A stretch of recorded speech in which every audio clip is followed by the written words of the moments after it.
은혜 위에 은혜를 더하여 주시고 세상을 넉넉히 이길 만한 믿음을 주옵소서. 예수님 이름으로 기도드립니다. 아멘.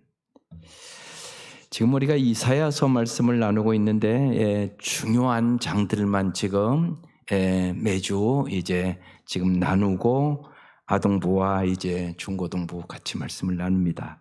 오늘은 이제 이사야서 9장 말씀, 유명한 말씀입니다. 이 말씀도 한 아기 예수님에 대한 말씀이에요.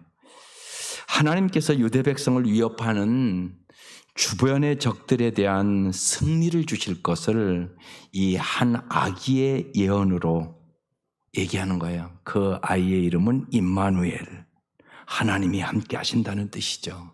그 아기가 예수 그리스도다, 그런 말이에요. 우리가 정말 신앙생활에 나가면서 중요한 것은 하나님이 어떤 분인가,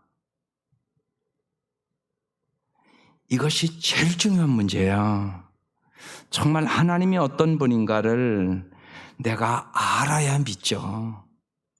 진짜 모르면 믿을 수 없는 거예요. 믿습니다 해서 믿어지는 게 아니잖아요. 사람도요, 아무나 믿습니까? 내가 저분을 알아야 믿는 거예요. 모르는 사람은 어떻게 믿어요?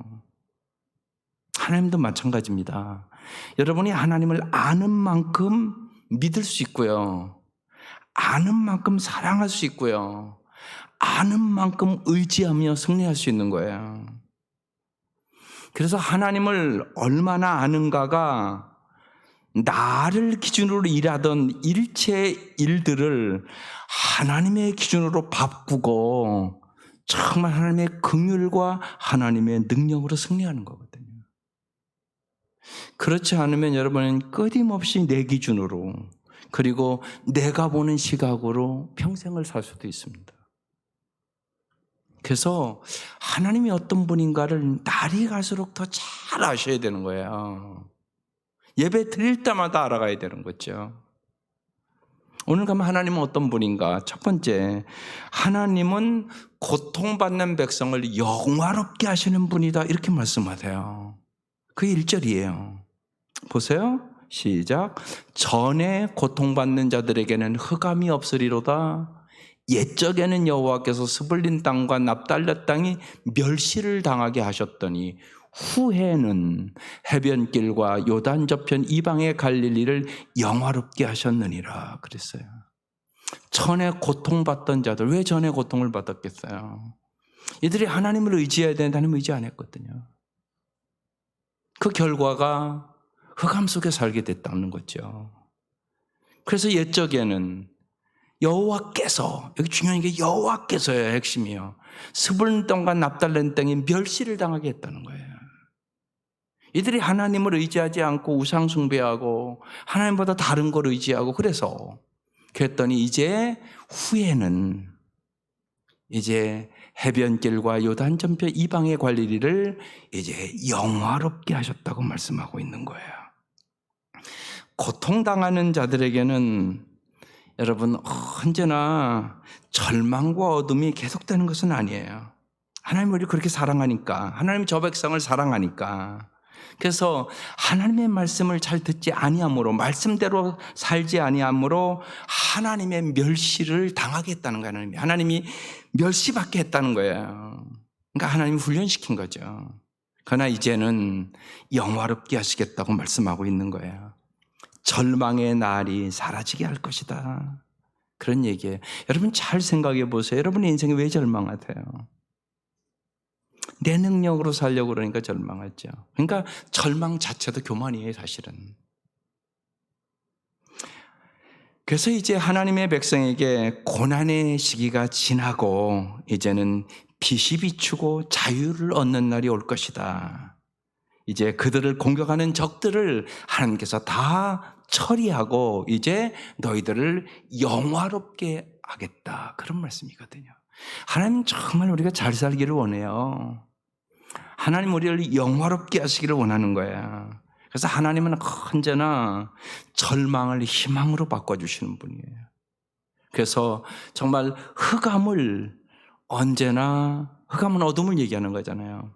어둠을 빛으로 바꿔주시는 분이세요. 그래서 언제나 여러분이 어떤 인생에 어려운 일이 있어도 하나님께 정말 포도나무와 가지의 비유처럼 주님 앞에 꼭 붙어 있으면 반드시 소망의 날이 오게 돼요. 그래서 하나님에 대한 우리의 믿음은요, 부자가 되고 건강해지는 것보다 더 중요한 거예요. 절망하지 않는 사람이 되게 해요. 대표적으로 요셉의 인생이 그랬잖아요. 어떻게 보면 여러분 생각해 보세요. 형제들에게 팔려서 애굽에 살 때 절망의 순간이 아니었겠어요, 인간적으로 생각하면. 거기에다가 또 보디발의 아내 때문에 감옥에 갇혀서 몇 년을 거하잖아요. 그런데 거기를 잘 보면 요셉이 한 번도 절망하지 않아요. 왜요? 요셉은 하나님과 함께 했거든요. 여러분, 우리가 하나님과 함께 할 때 절망할 줄 모르는 사람이 돼요. 절망을 하나님이 절대 시키지 않으시거든요, 우리에게요. 하나님은 언제나 우리에게 희망을 주시는 분이 돼요. 그래서 정말 이제 전에 고통받던 자들에게 이제는 흑암이 없으리로다. 이게 하나님의 뜻이에요. 두 번째, 하나님 어떤 분이냐? 하나님은 어둠에 머물며 방황하던 백성을 빛으로 나오게 하시는 분이 돼요. 그 두 번째 2절이에요. 2절 한번 읽어볼게요. 시작. 흑암에 행하던 백성이 큰 빛을 보고 사망의 그늘진 땅에 거주하던 자에게 빛이 비치도다. 여러분, 하나님은 빛이세요. 우리가 생명의사 공부할 때 아주 강하게 하나님은 빛이시다. 하나님은 사랑이다. 여러분, 빛이라는 얘기는 어둠이 물러간다는 얘기잖아요. 예, 오늘 잘못했으면 캄캄한 예배 드릴 뻔했네요. 예, 그러니까 보세요. 이 빛이 얼마나 귀한 것인가. 그런데 정말 주님은 생명의 빛이거든요. 하나님이 이제 너희들이 정말 빛을 가지고 구원의 은총을 전하는 빛의 전달자가 되라고 우리를 불렀어요. 그래서 언제나 우리는 정말 빛과 같은 삶을 주님이 주시는 그 빛을 받아 살아야 되는 거예요. 그게 베드로전서 2장 9절 말씀이에요. 그러나 여러분은 택하심을 받은 족속, 왕과 같은 제사장, 거룩한 민족, 하나님의 소유된 백성, 이게 우리의 정체성이에요. 그래서 여러분을 어둠에서 불러냈다고, 자기의 놀라운 빛 가운데로 인도하신 분의 업적을, 우리를 놀라운 빛 가운데로 인도하신 분이 누구예요? 예수. 예수의 업적을 여러분이 선포하도록 부름받았다는 거예요. 그러니까 우리가 반드시요, 예수 안에서 빛된 삶을 살아야 되고 빛 대신 예수를 전파해야 되는 거예요. 이게 우리의 사명이에요. 그런데 우리는 왜 여러분 절망 가운데 어두운 가운데 살게 되나요?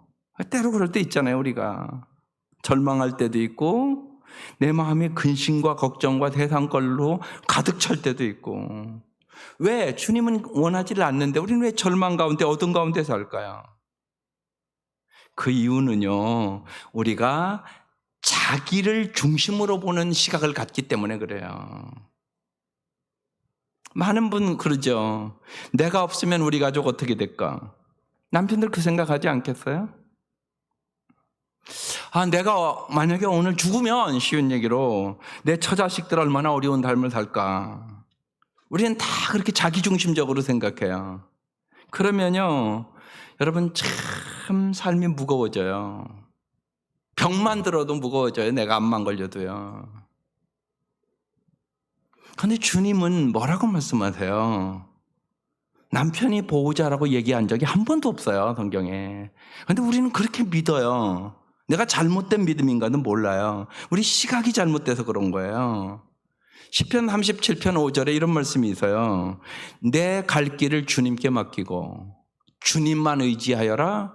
주님께서 이루어 주실 것이다. 베드로전서 5장 7절은 더 자세히 얘기해요. 여러분의 걱정을, 너의 염려를 모두 하나님께 맡기십시오. 하나님께서는 여러분을 돌보고 계십니다. 여러분 진짜 믿으세요? 그래서 우리가 성경은 끊임없이 믿음으로 주님 앞에 맡기는 법을 배우라고 말씀하세요. 내가 없어도 우리 가족과 제가 아는 사람들은 더 좋은 모습으로 살아갈 것이고 저보다 그들을 더 사랑하신 하나님께서 그들을 지켜주시리라는 믿음을 가지고 살으라고 얘기하는 거예요. 진짜 보호자고 공급자는 사람이 아니라고 하나님 끊임없이 얘기하는 거예요. 하나님이라고 얘기를 하는 거예요. 근데 안 믿는 거예요, 우리가. 그러니까 수고하고 무거운 짐을 내가 질 수밖에 없는 거죠. 내가 해야 되니까. 내가 없으면 안 될 것이라고 생각을 하니까. 그렇지 않아요. 사실 여러분 생각해 보면 우리는 내일 일을 몰라요. 내일 일도 모르는 게 나잖아요, 사실. 그래서 우리는 정말로 하나님을 의지하고 사는 법을 하나님은 끊임없이 우리에게 가르쳐 주기를 원하는 거예요. 성경의 전체적인 얘기예요. 아브라함에게 본토 친척 아버지를 떠나라고 할 때도 왜 떠나라고 그러겠어요? 너 하나님을 의지하고 사는 법 가르쳐 주겠다, 그런 얘기거든요. 그래서 정말 어떠한 어려움 속에서도 어떤 인생의 역경 속에서도 빛 대신 하나님이 빛이시니까 빛 대신 주님 안에서 살도록 하는 우리를 훈련시켜 나가는 거예요, 사실. 그게 믿음의 훈련입니다. 이혜인 수녀라는 분이 10년 동안, 지금 벌써 그분이 이제 76세가 되셨더라고요. 이제 암투병을 하면서 그가 이제 더 깊은 시들을 써요. 이렇게 써놨어요. 10년 동안 암투병하며 주위를 둘러보니 세상엔 왜 그리도 아픈 사람이 많은지, 아픈 이들 때문에 고생하는 가족, 친지를 포함하여 기도와 격려가 필요한 이들이 왜 갈수록 그렇게 많이 늘어가는지, 뭉게뭉게 피어오르는 연민의 정을 애써서 절제하지 않으면 온종일 울어야만 할 것 같은 날들의 연속이었다. 자기가 아파 보니까 아픈 사람들이 그렇게 많이 보이더라는 거예요. 고통을 이용해 축복의 기회로 삼고 고통을 겪지 않았으면 몰랐을 긍정의 가치들을 많이 발견한 것이 참으로 감사한 일이지만 아픈 것은 아픈 것이어서 이제 그만 그 고통에서 도망치고 싶은 게 솔직한 심정입니다. 아마 그 항암을 이렇게 하시면서 참 고통스러운 날들이 많은 것 같아요. 보니까 그걸 이제 지금 투병을 해나가고 있는 거예요. 그래서 아픈 것은 아픈 것이어서 이제 천국 가고 싶다고 그런 고백을 써놓으면서 정말 자기가 경험하는 좋은 환자가 되기 위한 10계명, 명랑한 투병의 비결을 써놨어요. 제가 간단하게 설명을 드려볼게요. 그런데 참 도움이 될 것이라고 생각이 들어요. 이 사람이 정말 말할 수 없는 아픔 속에서 쓴 거기 때문에. 첫째는 아프면 습관적으로 나오는 푸념과 불평의 표현을 되도록 자제하고 감사 표현을 자주 하도록 애씁니다. 병관하는 이들이나 의료진에게도 수시로 감사를 전하고 퇴원할 땐 마음이 담긴 감사카드나 메모를 꼭 전하도록 합시다. 여러분 꼭 우리 성도들이 해보기를 바라요. 우리 다 입원할 때도 있고 병들 때 있을 것이에요. 그때 의료진들에게 마지막 올 때는 감사카드를 수고했다고. 그게 크리스찬으로서의 삶이지 않겠어요?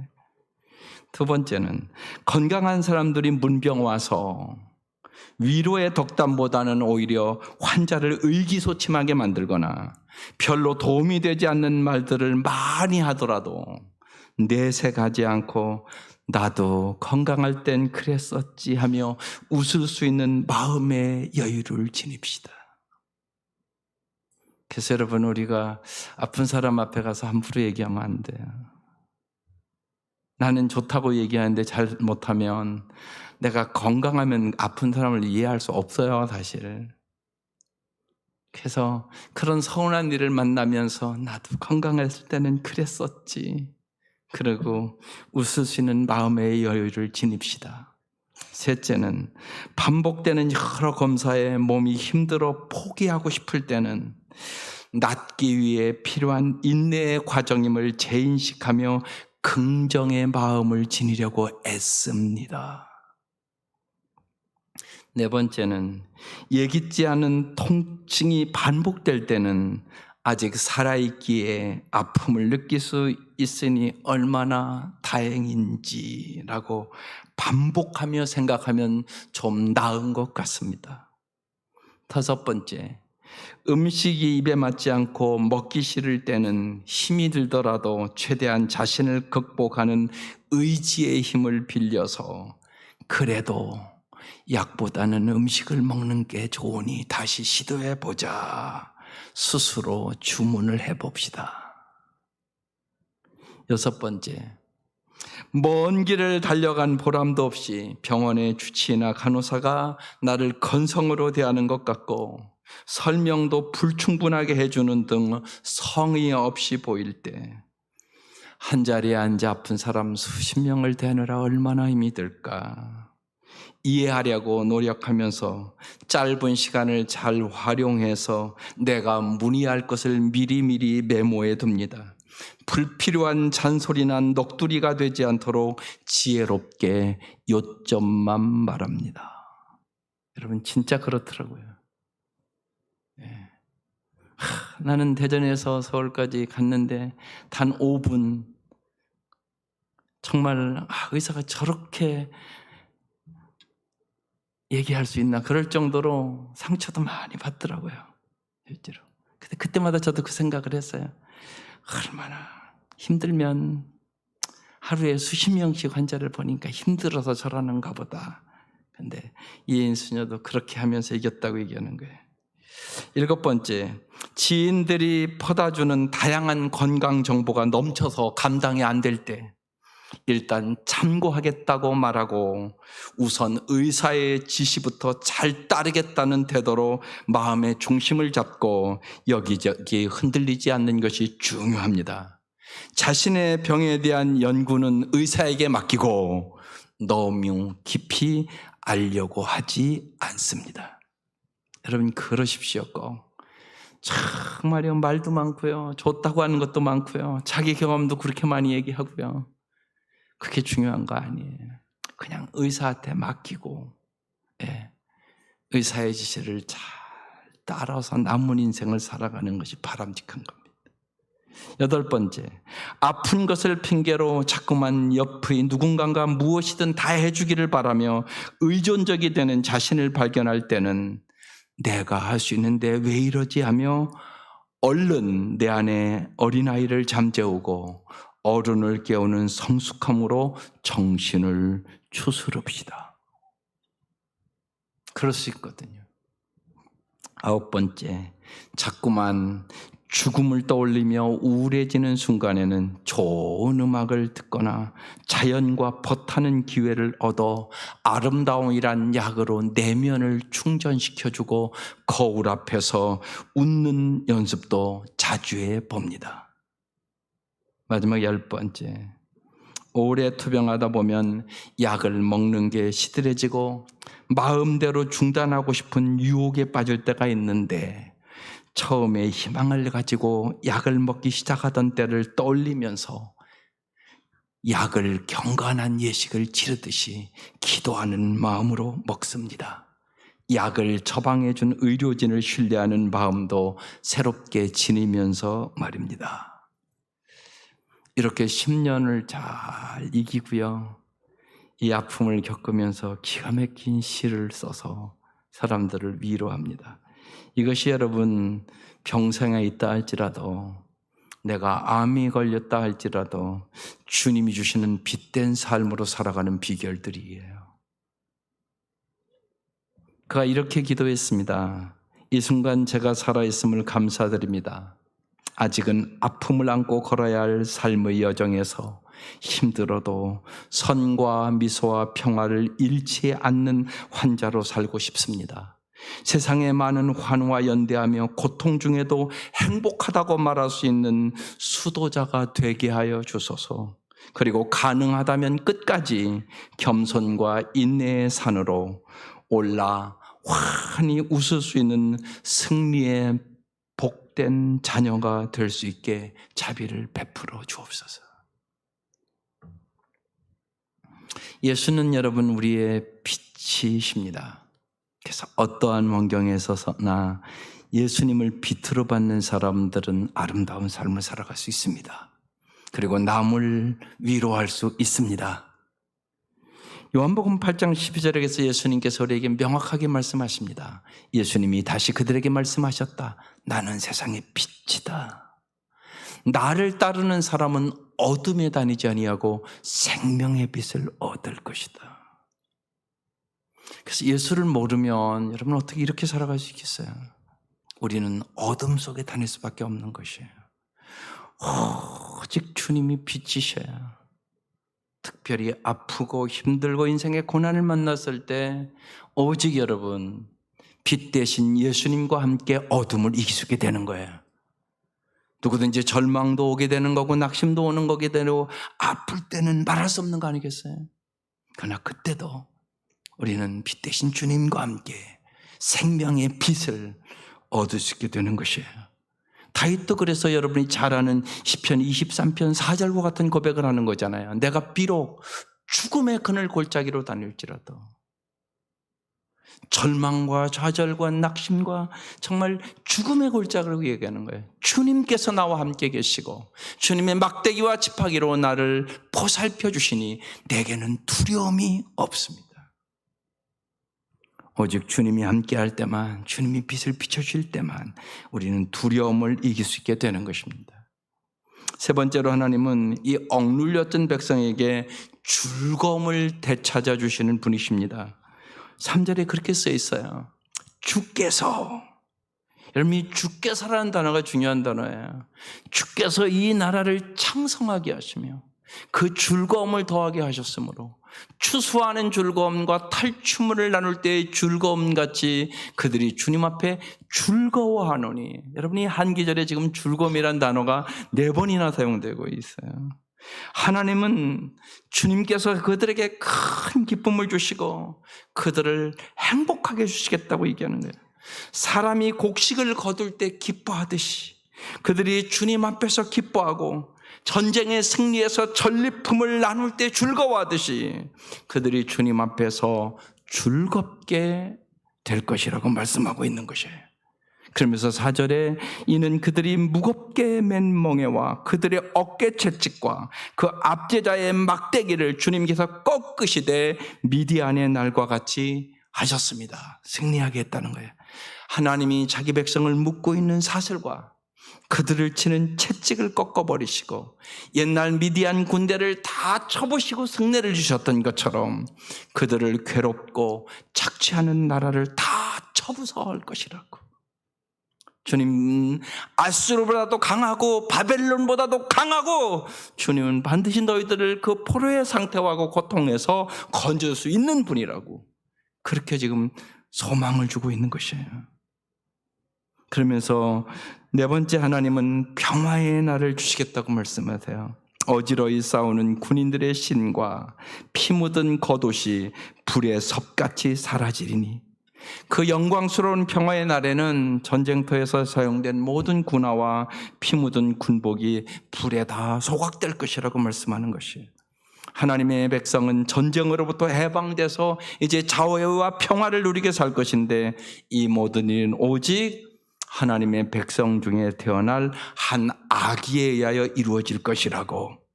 그래서 이제 하나님은 평화의 나라를 통치할 왕을 보내준다고. 그게 오늘 핵심 말씀 6절이에요. 같이 읽어보겠습니다.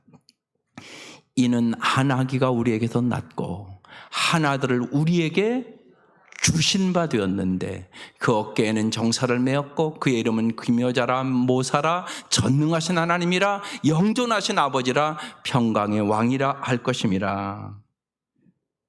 한 아기가 태어났는데 여러분 잘 보세요. 한 아들을 우리에게 주셨다고 써 있어요. 독생자 예수 그리스도를 주셨다고 말씀하는 거예요. 요한복음 3장 16절 말씀이랑 딱 같이 보세요. 하나님이 세상을 이처럼 사랑하사 독생자를 주셨으니, 우리에게 주셨으니 그렇게 써 있잖아요 지금.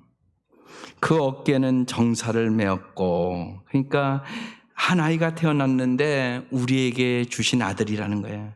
그가 우리의 통처자가 되실 것인데 그 이름은 지금 뭐라고 써 있어요? 기묘자라 묘사라 위대한 스승이란 얘기예요. 한마디로 쉽게. 전능하신 하나님이라 영원히 계시는 아버지라 평강의 왕이라. 여기 현대인 번역이에요. 아주 쉬운 번역이에요. 한 아이가 태어났으니 우리에게 주신 아들이다. 그가 우리의 통치자가 되실 것이니 그 이름은 위대한 스승이다. 전능하신 하나님이다. 영원히 계신 아버지다. 평화의 왕이다. 예수님이 여러분이 이 말씀 속에서 어떤 분인가를 잘 아셔야 돼요.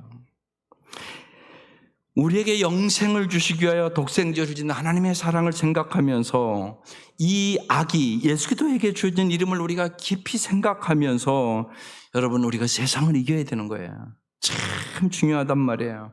이 이름에는 능력이 있는 이름이에요. 예수의 이름이 능력의 이름이란 말이에요. 이 아기의 이름은 그 사람의 특징을 표현하는 거예요.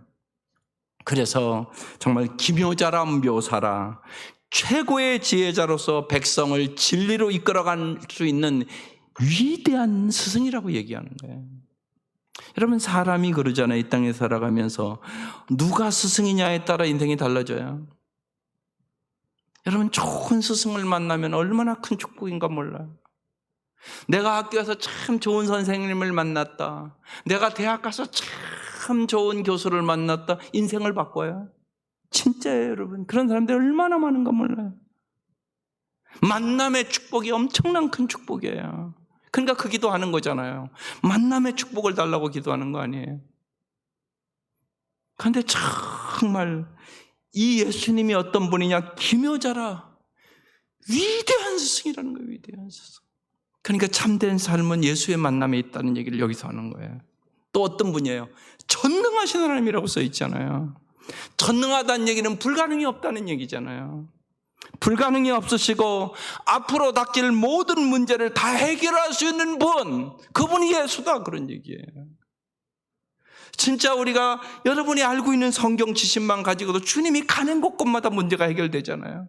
안진뱅이가 일어난 거 병든 자가 고침을 받고 정말 죄가 사함을 받고 정말 예수님이 가는 곳곳마다 인생의 문제를 해결하시잖아요.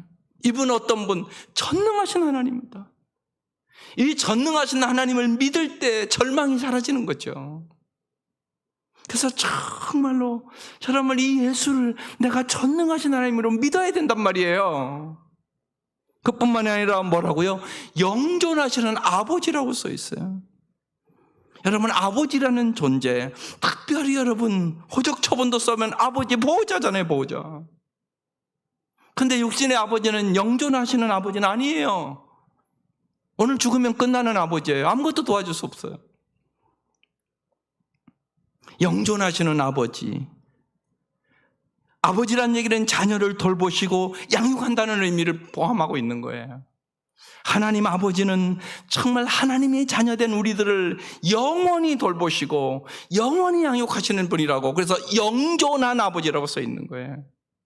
세상의 아버지는 영원한 아버지가 아니에요, 여러분. 하나님 아버지만 영원한 아버지세요. 그러니까 영원히 우리를 도와주시고 영원히 돌보시고 영원히 함께 하실 아버지, 이 아버지를 잘 아는 것이 최고 중요한 문제죠.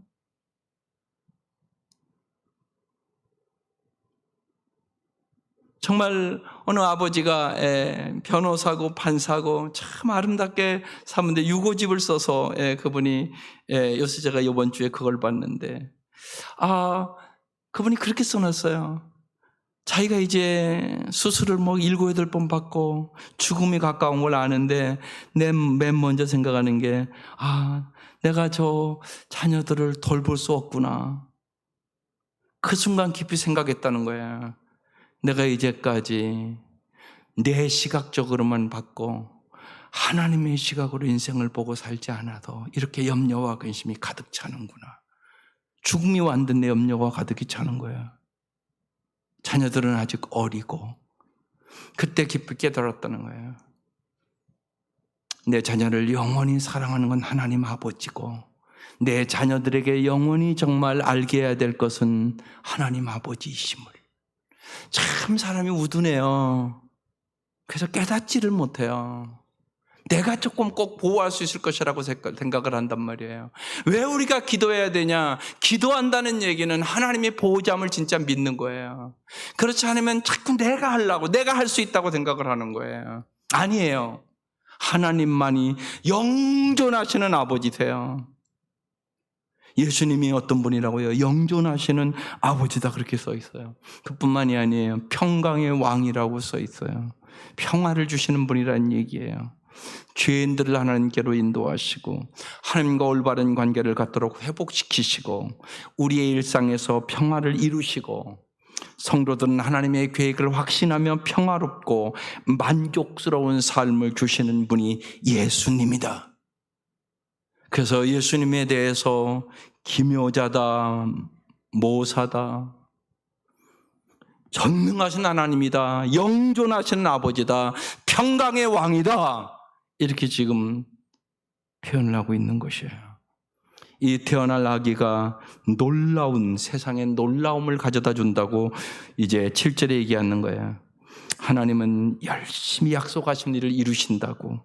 그 정사와 평강의 더함이 무궁하며 또 다윗의 왕자와 그 나라에 군림하여 그 나라를 굳게 세우고 지금 이후로 영원히 정의와 공의로 그것을 보존하실 것이라. 만군의 여호와의 열심히 이를 이루리라, 이렇게 써놨어요. 정말 여기 단어들을 잘 보세요. 여러분, 정말 정서와 평강이 무궁하다고 써놨어요. 그 나라를 굳게 세운다고 써 있어요. 그리고 우리가 온전히 원하는 영원히 정의와 공의로 그것을 보존하실 것이다. 세상에 정의와 공의가 없어서 고통받는 사람이 너무나 많은 거고요. 예, 요새 정치권에서 싸우는 것들도 다 그런 문제들이에요. 정의와 공의가 없다고 싸우는 거잖아요. 그런데 그것을 보존하실 것이라. 그러면서 뭐라고 써 있어요? 만군의 여호와의 열심히를 이루리라 그랬어요.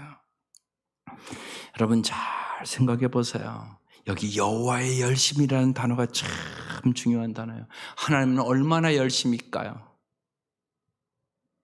여러분은 얼마나 열심히세요? 정말 하나님이 우리가 잘 살고요, 정말 우리의 인생을 아름답게 만들기 위하여 독생자를 십자가에 죽이시기까지 열심히 해요. 여기에 우리의 마음이 뜨거워지는 게, 하나님의 열심은 어떤 열심이냐? 독생자를 죽이시기까지 나를 사랑하시고 나를 용서하시고 내가 잘 되기를 원하시는 열심이에요. 여러분도 그런 열심이세요? 진짜 내가 자녀들을 위해서 막 기도해 봐야지, 뜨겁게 기도를 해봐야지, 하나님 앞에 정말 내가 야곱처럼 내 자식 잘 되게 해달라고 매달려야지, 그런 열심이 있으세요? 내가 무슨 수를 써도 내 남편 한번 구원해 봐야지, 여러분 그런 열심이 있으세요? 하나님 그런 열심이, 당신 그렇게 해서 사는 거예요. 독생자를 죽이기까지의 열심으로 저와 여러분이 사는 거라고. 여러분이 이 열심 가지면 역사하지 않겠어요? 역사하실 거리요. 이게 하나님의 열심이에요. 그러니까 하나님의 열심으로 반드시 줄 거라고 말씀하는 거예요. 이미 증명해 줬어요. 헤롯 왕이요, 예수 그리스도를 죽이려고 했지만 실패했잖아요. 빌라도는 예수를 십자가에 죽게 했지만 하나님은 예수 그리스도를 다시 살리셨잖아요. 이 같은 하나님의 열정이 이 모든 일을 이루게 하셨으며 모든 방해를 물리친 거예요. 사탄은요, 오늘도 온갖 방법으로 여러분 동원해서 여러분 우리를 유혹해요. 여러분 그걸 잘 아셔야 돼요.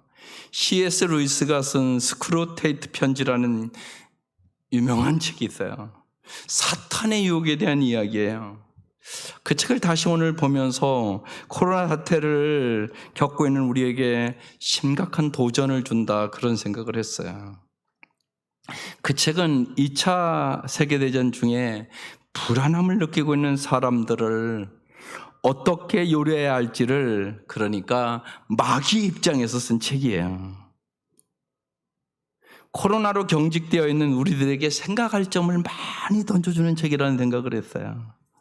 거기 그 사탄의 그 세력들은 인간의 관심을 현재와 영원으로부터 벗어나서 과거나 미래로 돌리도록 최선을 다한다는 거예요, 사탄이. 하지만 과거와 미래 중에서도 미래 쪽이 훨씬 더 인간을 망가뜨리기 쉽다는 것이에요. 여러분 생각해 보세요. 과거는 바꿀 수 없고 정해져 있기 때문에 인간을 망가뜨리는 데는 한계가 있어요. 많은 사람이 자꾸 과거에 얽매여서 정말 인생을 망가뜨리는 사람 많잖아요. 그런데 그보다 더 심각한 것은 미래를 끊임없이 생각하며 살게 하는 것이 그 사탄이 생각할 때 더 효과적인 방법이라고 생각했다는 거예요.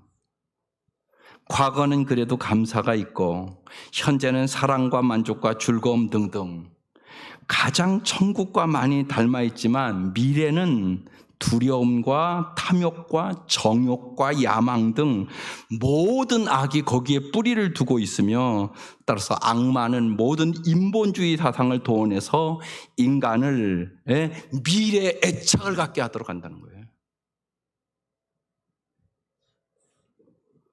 그래서 사탄은 행복이 미래의 어느 시점에서 엄청나게 쌓여 있다고 우리를 믿게 만들고 현재 행복을 누릴 줄을 모르게 만든다는 거예요.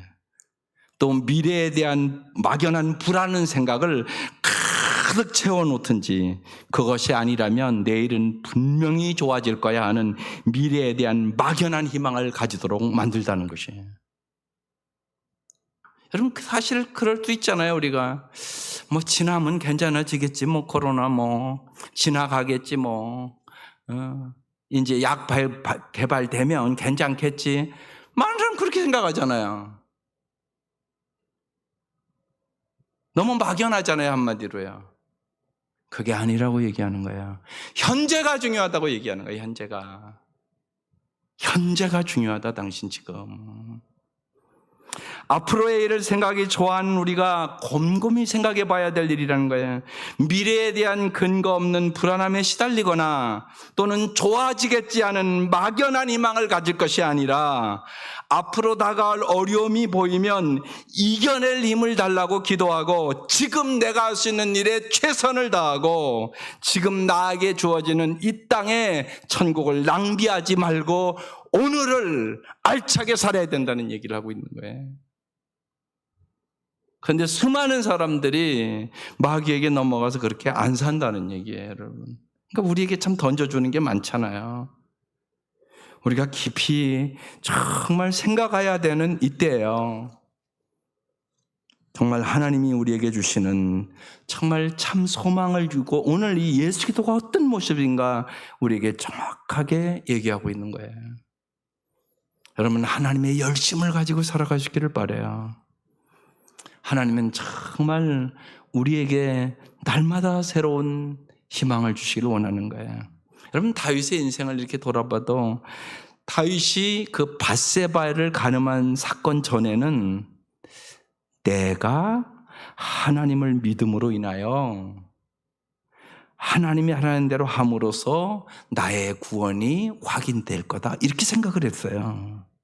그런데요 밧세바의 그 사건을 만나고 그가 고난을 받은 후에는 뭐라고 그가 고백을 해요? 시편에 많이 고백되어 있어요.